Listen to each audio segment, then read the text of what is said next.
Saramago é 100, um olhar sobre seus romances, pela voz de Raul Oliveira. Olá, queridos ouvintes, sejam bem-vindos ao nosso 6º episódio, que está repleto de poesia. Apenas 2 anos após o sucesso do Memorial do Convento, Saramago publica em 1984 mais um romance, o extraordinário O Ano da Morte de Ricardo Reis.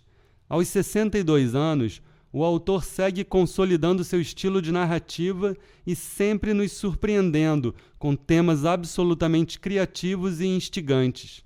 E para começar o nosso percurso por essa viagem até o ano de 1936, vamos ler a orelha da 2ª edição pela Companhia das Letras, onde a professora e escritora Leila Perrone Moisés brilhantemente sintetiza o romance. Fernando Pessoa morreu em 1935. Seus alter egos ou heterônimos não morreram todos na mesma data. Alberto Caeiro já havia falecido há 20 anos. Álvaro de Campos e Ricardo Reis continuavam vivos em 35, já que seu criador não os havia matado.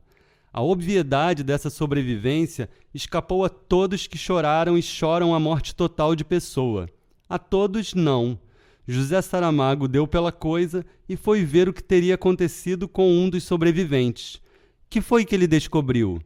Descobriu que 1 mês depois da morte de Pessoa, Reis, que estava autoexilado no Rio de Janeiro, regressou a Lisboa. Viveu aí todo o ano de 1936, ano crucial para a política portuguesa e europeia. Instalação da ditadura salazarista, prenúncios da Guerra Civil Espanhola e ascensão de Hitler e Mussolini. Adepto de uma filosofia cética, baseada na renúncia à ação e no aperfeiçoamento interior do indivíduo, Reis percebe então que não é fácil permanecer alheio ao mundo. No terreno individual, o destino lhe prega algumas peças. Quanto ao espetáculo do mundo, este se apresenta demasiadamente inquietante para que ele possa contemplá-lo com indiferença.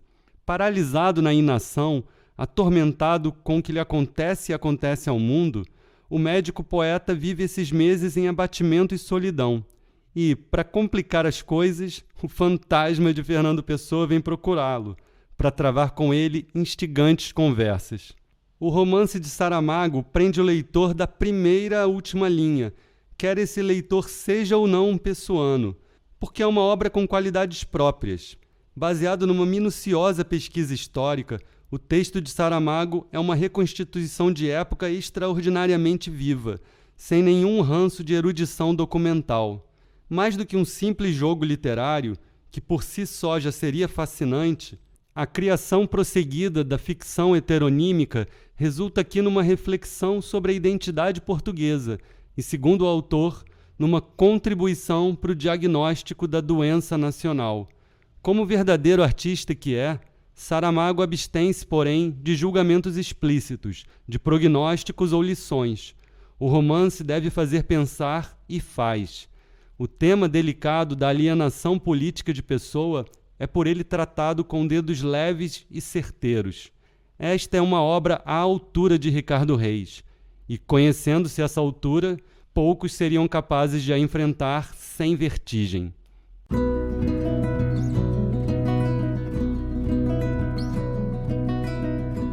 E o que diria o autor sobre o romance? Neste livro, nada é verdade e nada é mentira. Não é verdade que Ricardo Reis tenha existido, mas é verdade que se ele tivesse existido, tinha sentido atribuir-lhe esta vida a partir da obra que deixou e dos dados que Fernando Pessoa nos deu dele. Mas é também verdade que Fernando Pessoa já não estava vivo nesta altura. E, no entanto, é verossímil. Não está vivo, mas entra na história. Nada é mentira e nada é verdade no livro. É como se eu tivesse a preocupação fundamental de tornar o real imaginário e o imaginário real. Foi como se quisesse fazer desaparecer a fronteira entre o real e o imaginário, de modo que o leitor circule de um lado para o outro sem se pôr a si mesmo a questão. Isto é real? Isto é imaginário? Eu gostaria que o leitor circulasse entre o real e o imaginário sem se interrogar se aquele imaginário é imaginário mesmo, se o real é mesmo real e até que ponto ambos são aquilo que de fato se pode dizer que são.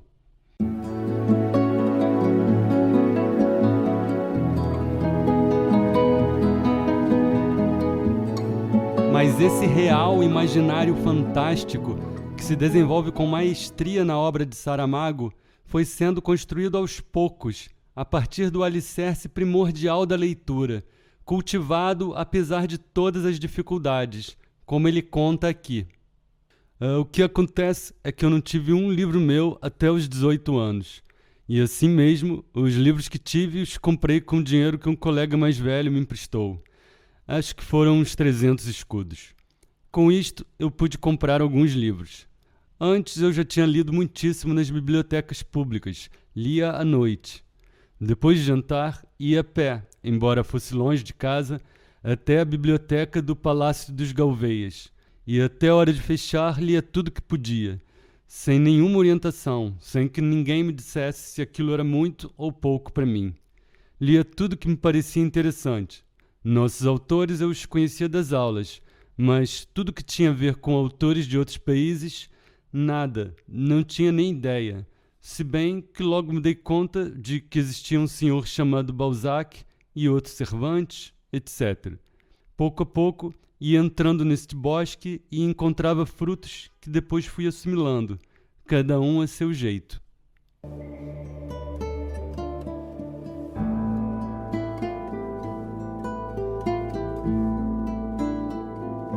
E nessas andanças no escuro, por densos bosques literários, Saramago se encontrou e se perdeu muitas vezes.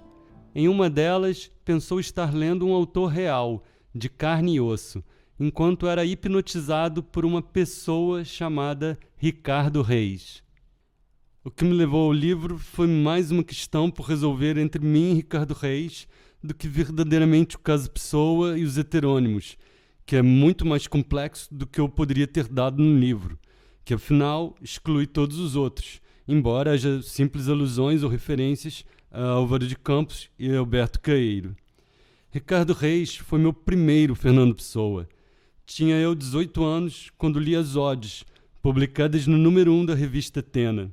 Reis ficou para mim como qualquer coisa de quase respirado. Aquela rarefação formal, aquela rarefação de sentido que é, de uma certa maneira, uma alta concentração. Desde então, fascinou-me ao ponto de eu até ter feito de alguns versos de Ricardo Reis uma espécie de divisa, como, por exemplo, para ser grande, ser inteiro, nada teu exagera ou exclui, ser todo em cada coisa, põe quanto és no mínimo que fazes, assim em cada lago a lua toda brilha, porque a alta vive.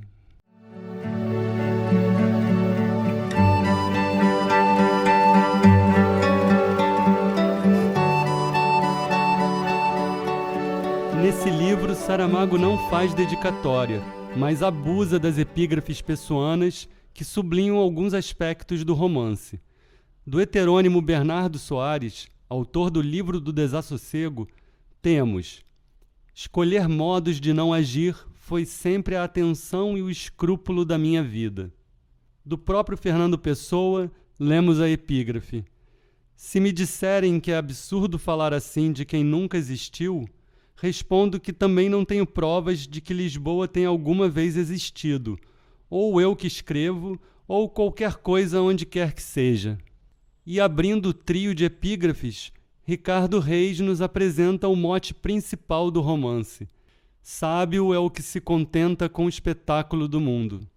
Epígrafe e título do célebre poema de 1914, que vou declamar na íntegra. Sábio é o que se contenta com o espetáculo do mundo, e ao beber nem recorda que já bebeu na vida, para quem tudo é novo e imarcessível sempre. Coroem-no pâmpanos, ou eras, ou rosas volúteis. Ele sabe que a vida passa por ele tanto, corta a flor como a ele, de Átropos a tesoura. Mas ele sabe fazer que a cor do vinho esconda isto, que o seu sabor orgíaco apague o gosto às horas, como a uma voz chorando o passar das bacantes. E ele espera, contente quase e bebedor tranquilo, e apenas desejando, num desejo maltido, que a abominável onda o não molhe tão cedo.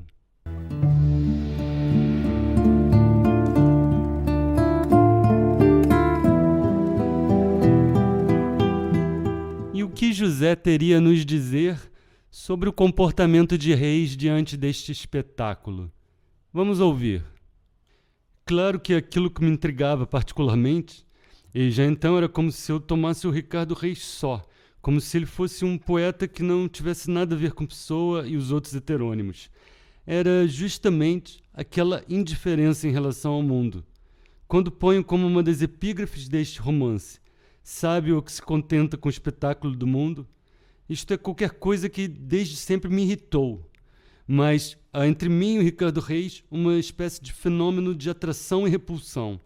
E, por outro lado, admiro-o até no seu próprio comportamento em relação à vida, como se em mim houvesse uma necessidade de distância, o que até parece altamente contraditório com todo o meu empenhamento político e militante. Mas o homem é o lugar das contradições. Pensamento esse que é transportado para dentro do romance, como nesse trecho. Ora, Ricardo Reis é um espectador do espetáculo do mundo, sábio se isso for sabedoria, alheio e indiferente por educação e atitude, mas trêmulo porque uma simples nuvem passou. Afinal, é tão fácil compreender os antigos gregos e romanos quando acreditavam que se moviam entre deuses, que eles os assistiam em todos os momentos e lugares, à sombra de uma árvore, ao pé de uma fonte, no interior denso e rumoroso de uma floresta, na beira do mar ou sobre as vagas, na cama com quem se queria, mulher humana ou deusa, se o queria ela. E assim começa o romance.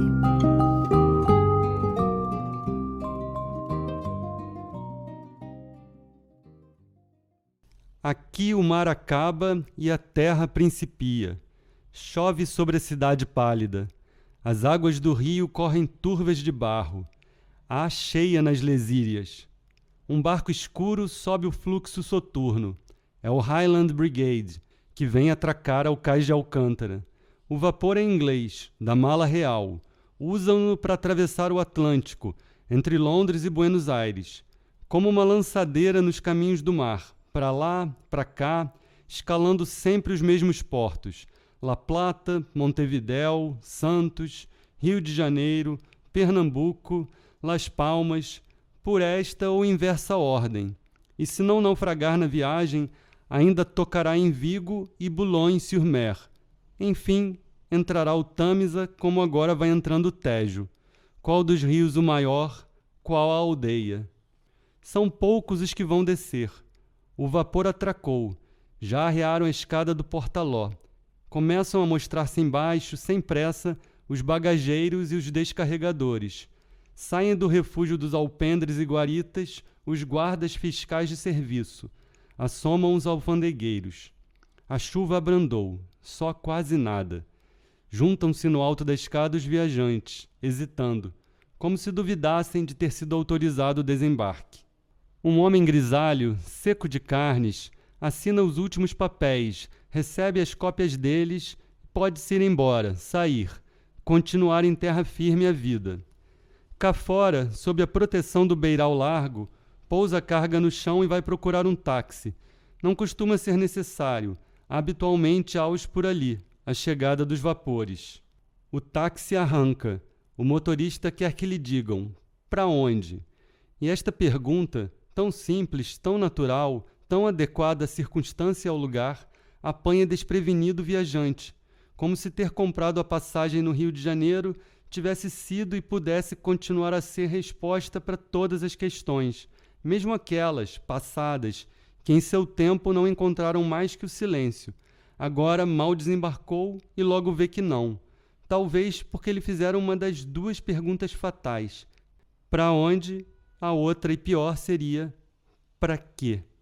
O motorista olhou pelo retrovisor. Julgou que o passageiro não ouvira. Já abria a boca para repetir: para onde? mas a resposta chegou primeiro, ainda irresoluta, suspensiva. Para um hotel. Qual? Não sei.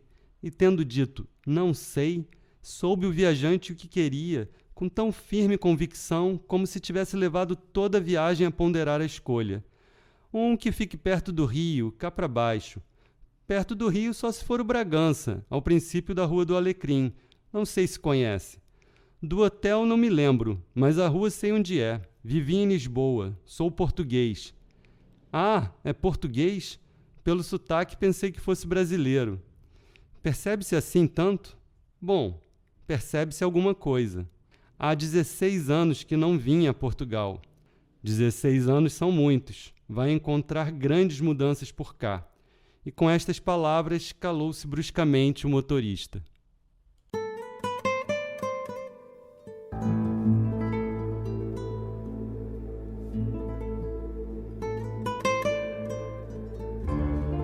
Desejo que o leitor, mesmo sabendo que uma coisa é fantástica, a encare como real. Não é o fantástico pelo fantástico, mas o fantástico enquanto elemento do próprio real e integrando-se nele.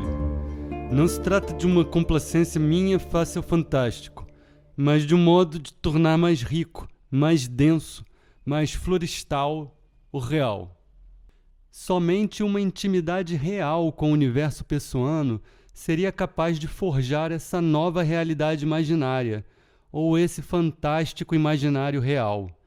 Além do amor e domínio da obra poética de Ricardo Reis, Saramago se valeu da investigação do século, jornal lisboeta, na Biblioteca Nacional Portuguesa, tomando apenas como base a leitura do período de 1936. A combinação de curiosidade, invenção e fatos documentados produziu páginas como essa. Vai Ricardo Reis aos jornais. Vai aonde sempre terá de ir quem das coisas do mundo passado quiser saber. Aqui no bairro alto onde o mundo passou. Aqui onde deixou o rastro do seu pé. Pegadas, ramos partidos, folhas pisadas, letras, notícias. É o que do mundo resta.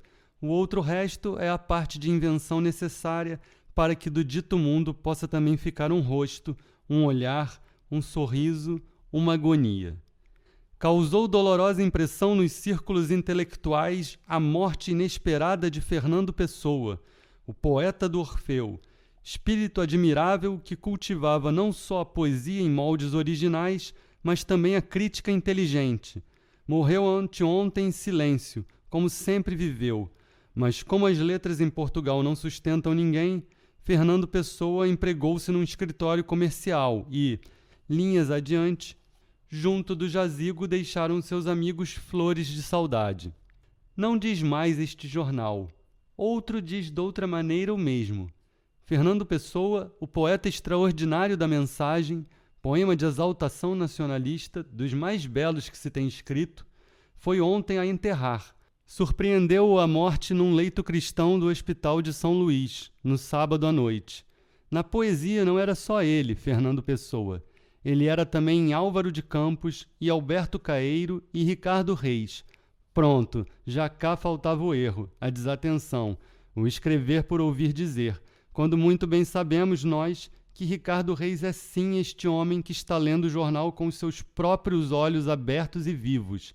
Médico, de 48 anos de idade, mais um que a idade de Fernando Pessoa quando lhe fecharam os olhos, esses sim, mortos. Não deviam ser necessárias outras provas ou certificados de que não se trata da mesma pessoa. E se ainda houver quem duvide, esse vá ao Hotel Bragança e fale com o Sr. Salvador, que é o gerente. Pergunte se não está lá hospedado um senhor chamado Ricardo Reis, médico, que veio do Brasil, e ele dirá que sim. O senhor doutor não vem almoçar, mas disse que jantaria. Se quiser deixar algum recado, eu pessoalmente me encarregarei de lhe transmitir. Quem ousará duvidar agora da palavra de um gerente de hotel, excelente fisionomista e definidor de identidades? Mas, para que não fiquemos somente com a palavra de alguém que conhecemos tão pouco, aqui está este outro jornal que pôs a notícia na página certa, a da necrologia, e extensamente identifica o falecido. Realizou-se ontem o funeral do senhor doutor Fernando Antônio Nogueira Pessoa, solteiro, de 47 anos de idade, 47, notem bem, natural de Lisboa, formado em letras pela Universidade de Inglaterra, escritor e poeta muito conhecido no meio literário. Sobre o ataúde foram depostos ramos de flores naturais. O pior é delas, coitadas, mais depressa murcham.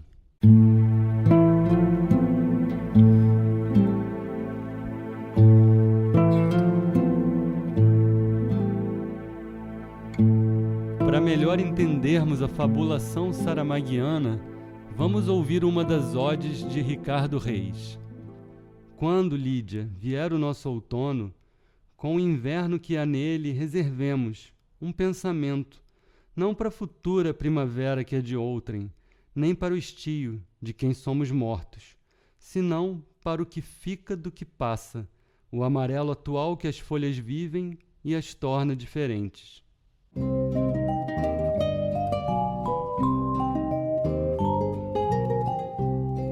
A criatividade de Saramago não tem limites. Das odes publicadas por Reis, José tirou uma das personagens centrais do romance, Lídia. Na sua poesia, Reis dialoga permanentemente com 3 musas clássicas, Lídia, Cleo e Nera. São diálogos sem sexualidade carnal. Lídia é uma personagem incorpórea, abstrata, a quem Saramago, também apaixonado, dá carne e ossos, transformando-a numa criada de hotel.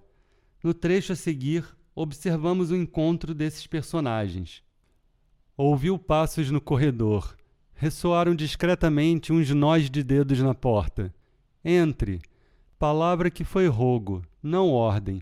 E quando a criada abriu, mal a olhando, disse: a janela estava aberta, não dei porque a chuva entrasse. Está o chão todo molhado. E calou-se repentinamente ao notar que formara, de enfiada, 3 versos de 7 sílabas, redondilha maior, ele, Ricardo Reis, autor de odes ditas sáficas ou alcaicas, afinal saiu nos poeta popular. Por pouco não rematou a quadra, quebrando-lhe pé por necessidade da métrica e a gramática assim. Agradecia-lhe impasse. Porém o entendeu sem mais poesia criada, que saiu e voltou com esfregão e balde, e posta de joelhos, serpeando o corpo ao movimento dos braços, restituiu quanto possível a secura que às madeiras enceradas convém. Amanhã lhes deitará uma pouca de cera. Deseja mais alguma coisa, senhor doutor? Não, muito obrigado. E ambos se olharam de frente. A chuva batia fortíssima nas vidraças. Acelerara-se o ritmo, agora rufava como um tambor. Em sobressaltos os adormecidos acordavam. Como se chama? E ela respondeu: Lídia, senhor doutor. E acrescentou: às ordens do senhor doutor. Poderia ter dito de outra maneira, por exemplo, e bem mais alto: eis-me aqui, a este extremo autorizada pela recomendação do gerente.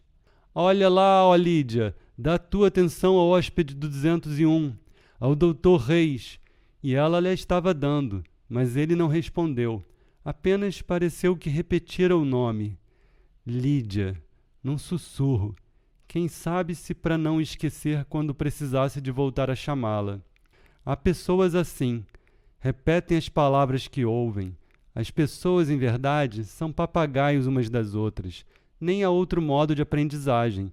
Acaso esta reflexão veio fora de propósito porque não a fez Lídia, que é o outro interlocutor. Deixemo-la sair, então, se já tem nome, levar dali o balde e o esfregão. Vejamos como ficou Ricardo Reis a sorrir ironicamente. É um jeito de lábios que não engana. Quando quem inventou a ironia, teve também de inventar o sorriso que lhe declarasse a intenção.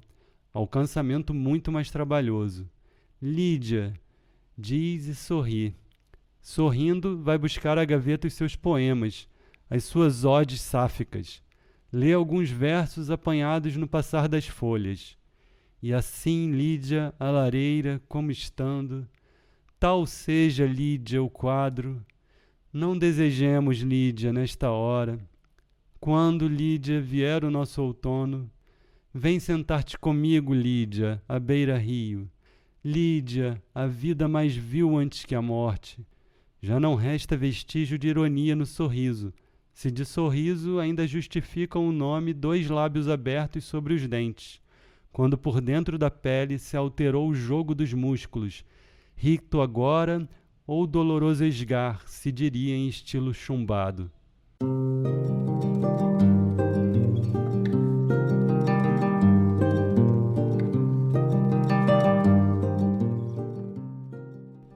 Vivem em nós inúmeros. Se penso ou sinto, ignoro quem é que pensa ou sente. Sou somente o lugar onde se sente ou pensa. Tenho mais almas que uma, há mais eus do que eu mesmo. Existo, todavia, indiferente a todos. Faço escalar, eu falo. Os impulsos cruzados do que sinto ou não sinto disputam em quem sou. Ignoro-os, nada ditam. A quem me sei, eu escrevo.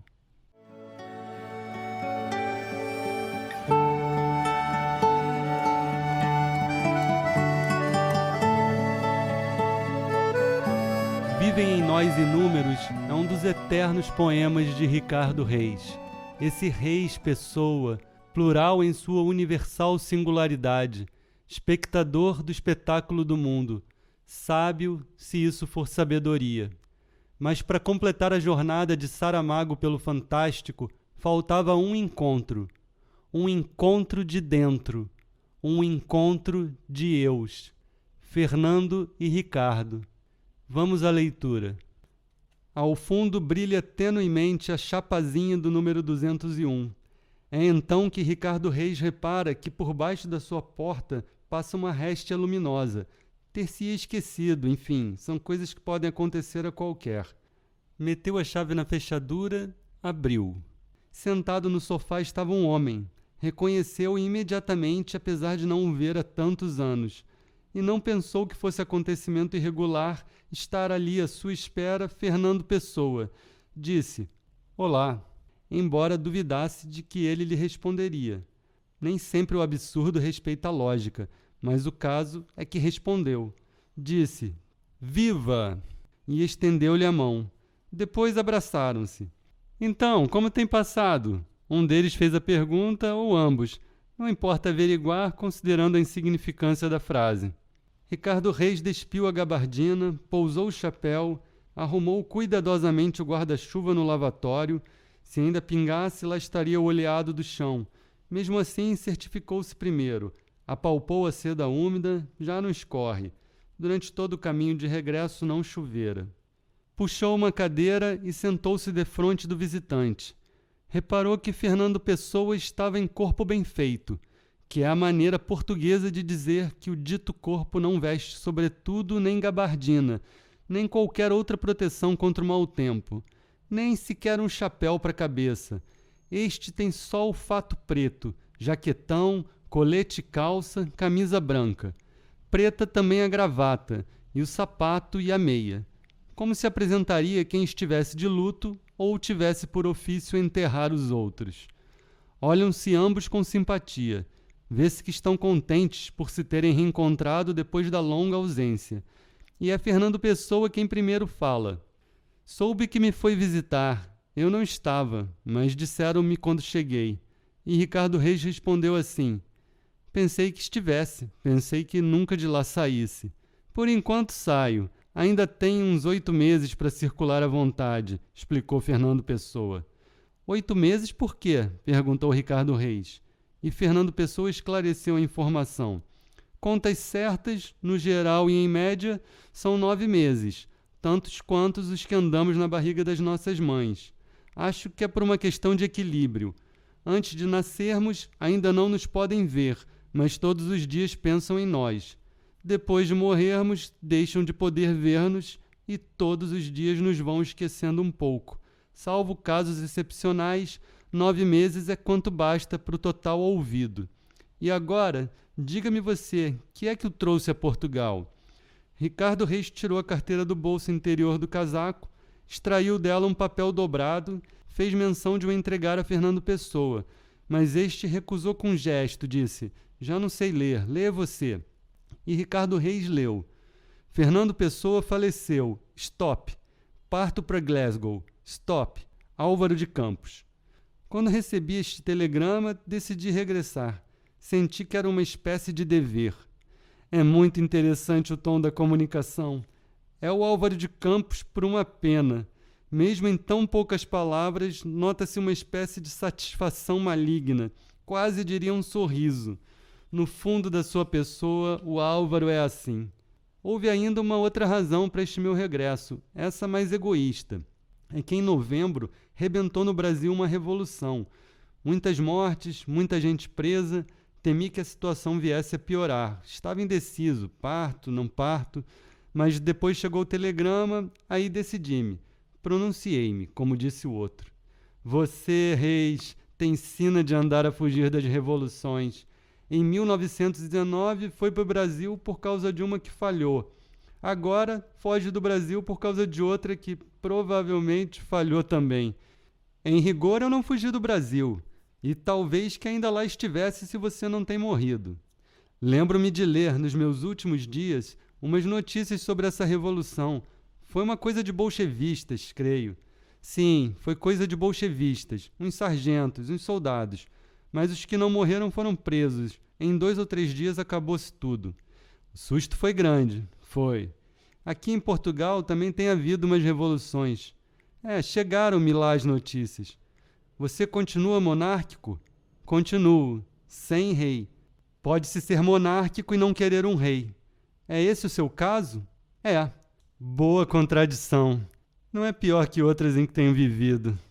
Querer pelo desejo o que sabe não poder querer pela vontade. Precisamente. Ainda me lembro de quem você é.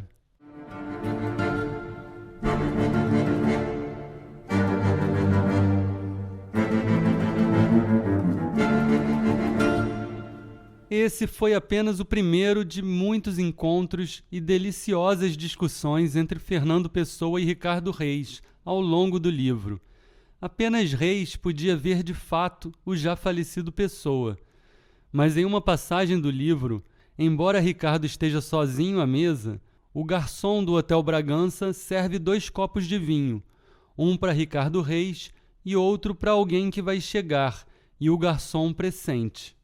Saramago não explica no livro a estranha percepção que o garçom teve para servir 2 copos nesse dia e manter esse hábito sempre que atendia Ricardo Reis, mas o detalhe ficou registrado na mente de seus leitores, de tal forma que, anos depois, quando José Saramago morreu, durante os 9 meses que, segundo o livro, as pessoas tardam a partir de vez, em diferentes lugares do mundo, colocou-se um copo a mais na mesa. Era um gesto simples, uma forma de dizer ao autor que não estava sendo esquecido, que continuava presente. Em sua casa de Lanzarote também se manteve esse ritual, como um ato de insubornável amor.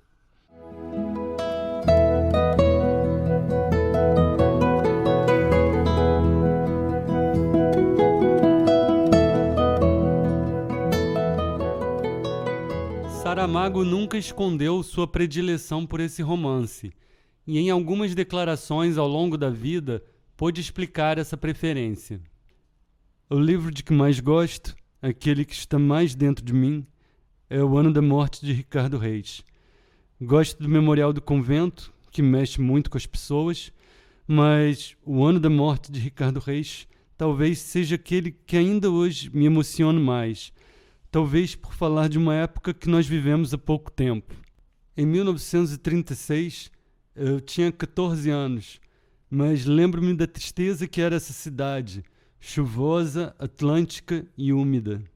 E, sem abusar das comparações, talvez os leitores de hoje, nesta cidade de hoje, sejam capazes de encontrar algumas outras manifestações de tristeza e solidão. O Evangelho segundo Jesus Cristo também me enche de uma satisfação enorme.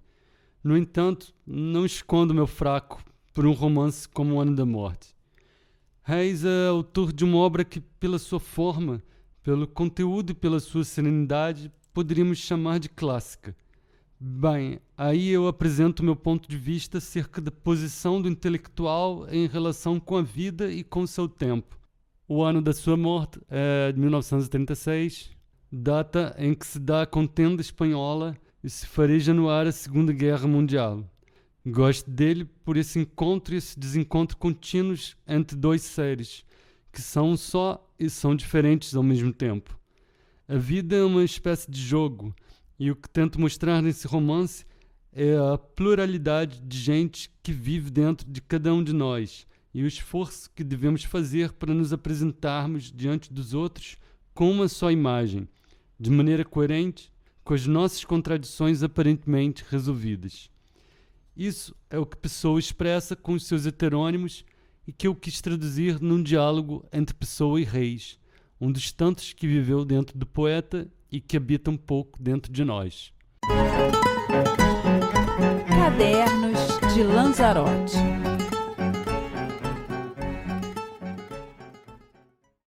Não é só no coração do autor que o ano da morte de Ricardo Reis tem espaço cativo. Com mais de 25 edições, inúmeras traduções e até uma adaptação para o cinema em 2020, o romance provoca fortes emoções em seus leitores.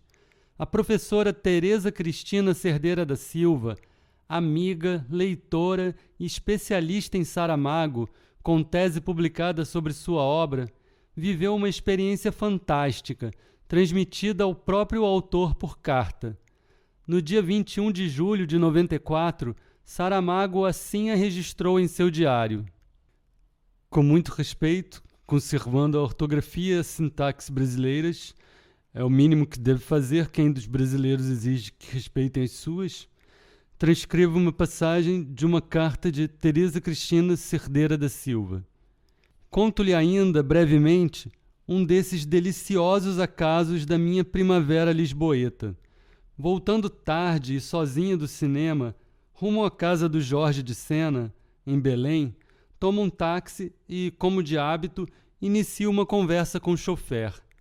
É, como já disse, um hábito que mistura curiosidade e necessidade de segurança que me é dada por esses momentos de intercâmbio de ideias. O rapaz era moço, 30 e tal anos, e eu lhe perguntava o que sentia ao ver aproximar-se o 25 de abril, depois de 20 anos da Revolução. A resposta foi cética, mas não que se tratasse de um desses espíritos reacionários ou alienados diante da questão.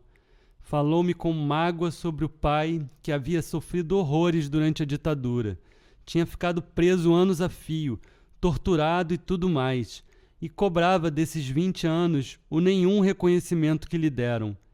Minha curiosidade multiplicou as questões, até que ele me disse, imagine, que o pai era marinheiro e foi preso em 1936 durante uma tentativa de derrubada do regime.